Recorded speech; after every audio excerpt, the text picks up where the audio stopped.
আসসালামু আলাইকুম ওয়া রাহমাতুল্লাহ। আজকের ভিডিওতে আমরা হায়দারে কারার শেরে খোদা হযরত আলী রাদিয়াল্লাহু তাআলা আনহু এর কেমন ক্ষমতা ছিল সে সম্পর্কে জানব। যার ঘরে ঠিকঠাক মতো খাবারই থাকতো না, যে ব্যক্তি প্রায় ৩ দিন পর্যন্ত রোজা রেখে কাটিয়ে দিতেন, আবার ইফতারের সময় পানি পান করে ইফতার করতেন, কিন্তু তবুও যখন আপনারা হযরত আলী রাদিয়াল্লাহু তাআলা আনহু এর ক্ষমতা সম্পর্কে জানবেন তখন আশ্চর্য হয়ে যাবে। আর এজন্যই ভিডিওটি শেষ পর্যন্ত দেখুন। উহুদের যুদ্ধ এবং বদরের যুদ্ধের পর আল্লাহ রব্বুল আলামিনের দয়াতে মুমিনরা খুবই শক্তিশালী হয়ে গিয়েছিলেন।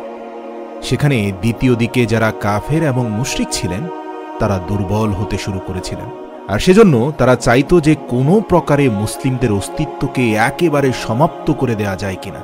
তারা অল আউট প্ল্যান করছিল, মানে সমস্ত শক্তি দিয়ে এমন একটা যুদ্ধ করতে হবে যেন মুসলিমদের চিরতরে নির্মূল করে দেয়া যায়। এরপর ৬২৭ খ্রিস্টাব্দে জানুয়ারি মাসে কাফের এবং মুশরিকরা একসঙ্গে জোট বেঁধে মদিনার দিকে এগুতে শুরু করল। এই খবর যখন মুহাম্মদ সাল্লাল্লাহু আলাইহি ওয়াসাল্লামের কাছে পৌঁছালো তখন রাসূল সাল্লাল্লাহু আলাইহি ওয়াসাল্লাম তার সমস্ত সাহাবা কেরাম রাদিয়াল্লাহু তাআলা আনহুদের ডেকে বললেন, একদিকে আরবের সমস্ত মুশরিকরা জোটবদ্ধ হয়েছে, আর অন্যদিকে আমরা সামান্য কয়জন মুসলিম। হে আমার সাহাবীরা, এখান থেকেই শুধুমাত্র আল্লাহ রব্বুল আলামিনের পক্ষ থেকে সিদ্ধান্ত আসবে যে হক আর বাতিলের মধ্যে কোনটি সত্য। সমস্ত সাহাবা রাদিয়াল্লাহু তাআলা আনহুগণ ভাবতে লাগলেন, এত বড় কাফের সেনাদের সঙ্গে আমরা কিভাবে লড়াই করব। এরই মধ্যে সালমান ফারসি রাদিয়াল্লাহু তাআলা আনহু বলতে লাগলেন, ইয়া রাসূলুল্লাহ, আমাদের মদিনা তো ৩ দিক দিয়ে পাহাড় দ্বারা বেষ্টিত, আর যাওয়া আসার জন্য শুধুমাত্র একটি রাস্তাই খোলা আছে। যদি আমরা ওই একমাত্র রাস্তাটিতে বড় গর্ত করে খাল খনন করে দিই তাহলে কোনো কাফের খোলাখুলি মদিনায় হামলা করতে পারবে না। সুবহানাল্লাহ। তারপর আল্লাহর রাসূল সেটি গ্রহণ করলেন। ৬ দিন যাবৎ সমস্ত মুসলিমরা এই কাজ কন্টিনিউয়াসলি করতে থাকলেন, আর শেষ পর্যন্ত মদিনাকে হেফাজত করার জন্য ৫.৫ কিলোমিটার লম্বা ও ৪.৫ মিটার গভীর এবং ৯ মিটার চওড়া একটি খন্দক খনন করা হলো, যার বাংলা অর্থ হচ্ছে চওড়া খাল। খন্দকের যুদ্ধে কাফির মুশরিকদের পক্ষে তাদের লিডার আবু সুফিয়ান তৎকালীন বিশ্বের সবচেয়ে বড় বীর আমর বিন মারহাবকে নিয়ে এসেছিলেন। আরবের বড় বড় পালোয়ানেরা পর্যন্ত আমর বিন মারহাবকে ভয় পেত।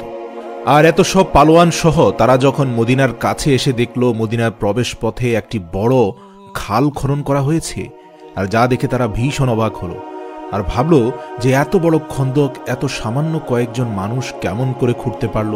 এবার আমরা মদিনার উপর আক্রমণই বা কিভাবে করব। এরপর তারা ৬ সপ্তাহ পর্যন্ত মদিনার বাইরে বসে অপেক্ষায় থাকলো সুযোগের জন্য। তারপর আমর বিন মারহাব বলল, এটা তো আমাদেরকে অপমান করার জন্য করা হয়েছে, আর আমি এই খালের পাড়ে বসে মদিনাবাসীদের অপেক্ষা করতে পারবো না। আমি এখনই খাল টপকে মদিনায় ঢুকছি। যেই কথা সেই কাজ। সে মদিনায় প্রবেশ করলো খাল টপকে, তারপর জোরে জোরে চিৎকার করতে লাগলো, বলল, এ মুসলমান মিথ্যাবাদী কাপুরুষেরা, যদি ক্ষমতা থাকে তাহলে বেরিয়ে এসো আমার সঙ্গে মোকাবেলা করতে, অথবা আমার হাতে হত্যা হয়ে যাও। এমন কথা শুনে সমস্ত মুসলিম নিজের চক্ষু দৃষ্টিকে নিচে করে রাখল আর চুপচাপ থেকে গেল। এরই মধ্যে হযরত আলী রাদিয়াল্লাহু তাআলা আনহু খাড়া হয়ে দাঁড়ালেন আর বলতে লাগলেন, ইয়া রাসূলুল্লাহ, আপনি আমাকে অনুমতি দিন, আমি সেখানে যাব। মুহাম্মদ সাল্লাল্লাহু আলাইহি ওয়াসাল্লাম বলেন, হে আলী, তুমি বসে পড়ো। তুমি কি জানো তোমার সামনে কে আছে? তোমার সামনে বিশ্ববিখ্যাত পালোয়ান আমর বিন মারহাব আছে, যার সঙ্গে তুমি মোকাবেলা করতে পারবে না, কেননা তুমি এর মোকাবেলাকারী নও, আর তোমার বয়সও এখনো কম। সে সময় আলী রাদিয়াল্লাহু তাআলা আনহু এর বয়স ছিল মাত্র ৩ বছর। তারপর ওমর বিন মারহাব চিৎকার করতে করতে আবারও বলতে লাগলো, এই মুসলমানেরা, কোথায় তোদের সেই জান্নাত যেটির দাবি করিস?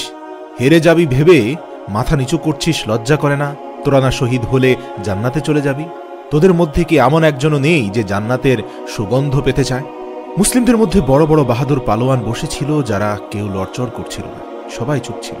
কিন্তু আবারও বসে থাকতে পারলেন না আলী রাদিয়াল্লাহু তাআলা।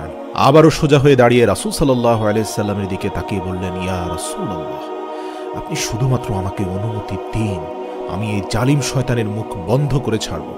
তখন রাসূল সাল্লাল্লাহু আলাইহি সাল্লাম আবারও বললেন, হে আলী, তুমি বসে যাও। তুমি কি দেখতে পাচ্ছ না তোমার সামনে ওমর আছে?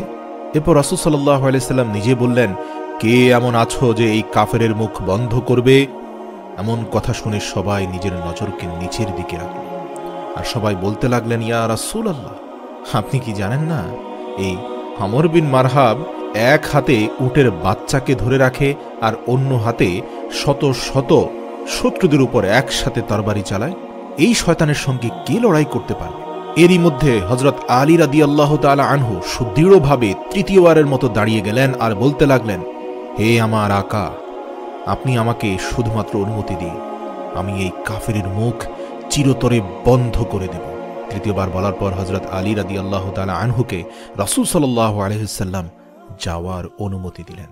অনুমতি পাওয়ার সঙ্গে সঙ্গে হযরত আলী রাদিয়াল্লাহু তাআলা আনহু এক হাতে ঢাল, অন্য হাতে তরবারি নিয়ে আমর বিন মারহাব এর নিকট পৌঁছে গেল।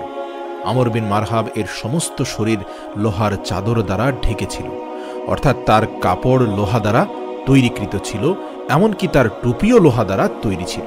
আমর বিন মারহাব নিজের সামনে হযরত আলী রাদিয়াল্লাহু তাআলা আনহুকে দেখে বলতে লাগলো, তুমি আবার কে?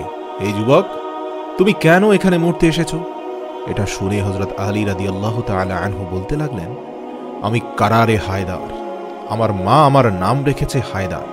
আপনাকে জানিয়ে রাখতে চাই, হায়দার খুবই শক্তিশালী দক্ষ একটি সিংহকে বলা হয়ে থাকে, আর কারার বলা হয়ে থাকে ফিরে ফিরে আক্রমণকারীকে। আর এজন্যই আলী রাদিয়াল্লাহু তাআলা আনহু এর উপাধি হল কারারে হায়দার, অর্থাৎ ফিরে ফিরে আক্রমণকারী সিংহ। আমর বিন মারহাব আবারও বলতে লাগলো, তুই যেমন ভাবে এসেছিস বাছা, সেভাবেই ফিরে যা, কেননা আমি বাচ্চাদেরকে মারতে চাই না। হযরত আলী রাদিয়াল্লাহু তাআলা আনহু বললেন, কিন্তু আমি তো তোকে মারতে এসেছি।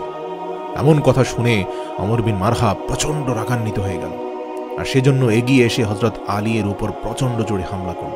হযরত আলী রাদিয়াল্লাহু তাআলা আনহুর ঢালের উপরে এত জোরে আঘাত পড়ল যে তার ঢাল দুই টুকরো হয়ে তরবারির কিছুটা আঘাত আলী রাদিয়াল্লাহু তাআলা আনহু এর ঘাড় মোবারককে ক্ষতবিক্ষত করে দিল। কিন্তু এবারে হযরত আলী কারারে হায়দার হলেন, অর্থাৎ ফিরে ফিরে হামলা করতে লাগলেন।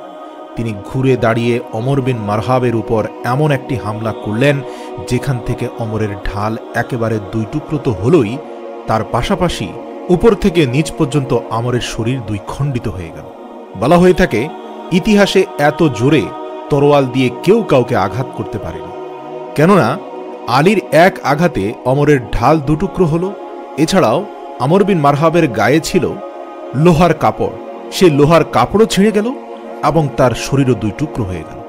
তারপর হযরত আলী রাদিয়াল্লাহু তাআলা আনহু আমরের লাশের উপর পা রেখে বলল, তুই আমার সঙ্গে কেমন করে মোকাবেলা করবি, পাথরের পূজারী, আর আমি রব্বি মুহাম্মাদের গোলাম। পরের দিন রাসূল সাল্লাল্লাহু আলাইহি ওয়াসাল্লাম সকল সাহাবীদের উদ্দেশ্যে বললেন, আমি কাল বিজয়ের পতাকা একজনের হাতে তুলে দেব। অতঃপর আল্লাহর রাসূল সকালে উঠে আলীকে খুঁজতে লাগলেন। সকল সাহাবীরা বলল, ইয়া রাসূলুল্লাহ, আলীর চোখে ঝাপসা দেখছি, সে অসুস্থ আছে। একথা শুনে মুহাম্মদুর রাসূলুল্লাহ সাল্লাল্লাহু আলাইহি ওয়াসাল্লাম আলী রাদিয়াল্লাহু তাআলা আনহুকে ডেকে পাঠালেন এবং তার চোখে হাত বুলিয়ে দিলেন। সাথে সাথে আলী রাদিয়াল্লাহু তাআলা আনহু পরিপূর্ণ সুস্থ হয়ে গেলেন। অতঃপর বিজয়ের পতাকা নিয়ে ইয়াহুদীদের সেই কেল্লার দিকে যেতে শুরু করলেন আলী। সাহাবায়ে কেরাম রাদিয়াল্লাহু তাআলা আনহু যখন হযরত আলীকে দেখেছিলেন, তখন তাদের মনে যশ মনোবল আরো বৃদ্ধি পাচ্ছিল।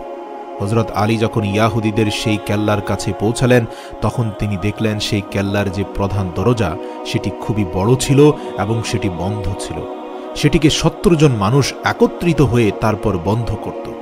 এরপর হযরত আলী রাদিয়াল্লাহু তাআলা আনহু এক হাত করে তলোয়ার চালাতে শুরু করলেন আর অন্য হাতে এসে দরজাকে হিলাতে হিলাতে উপড়ে ফেললেন, আর সাহাবায়ে কেরামদেরকে বলতে লাগলেন, আপনারা সকলে এই কেল্লার মধ্যে প্রবেশ করেন।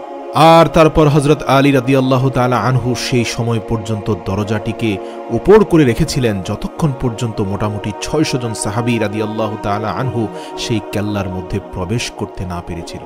যখন সমস্ত সাহাবায়ে কেরামগণ সেই কেল্লার ভেতর প্রবেশ করলেন, তখন হযরত আলী রাদিয়াল্লাহু তাআলা আনহু সেই দরজাটিকে ছুঁড়ে ফেলে দিলেন এবং সেটি আলী রাদিয়াল্লাহু তাআলা আনহু এর কাছ থেকে কয়েক গজ দূরে গিয়ে পড়ল। তো যার শক্তি ৭০ জন মানুষের সমান ছিল, তিনিই তো শেরে খোদা, আলী রাদিয়াল্লাহু তাআলা আনহু। সমস্ত যোদ্ধাদের বাহাদুরি যেখানে শেষ হতো, তখন আলী রাদিয়াল্লাহু তাআলা আনহু এর বাহাদুরি শুরু হতো। আজও মুসলিম বিশ্বের সেনাবাহিনীরা ট্যাঙ্ক, কামান থেকে শুরু করে যুদ্ধাস্ত্র, যুদ্ধ বিমান, সকল কিছুর মধ্যে আলীর নাম যুক্ত করার চেষ্টা করে। সুবহানাল্লাহ। কিয়ামত পর্যন্ত সকল মুসলিম যোদ্ধাদের সর্বশ্রেষ্ঠ অনুপ্রেরণার নাম হচ্ছেন শেরে খোদা আলী রাদিয়াল্লাহু তাআলা আনহু।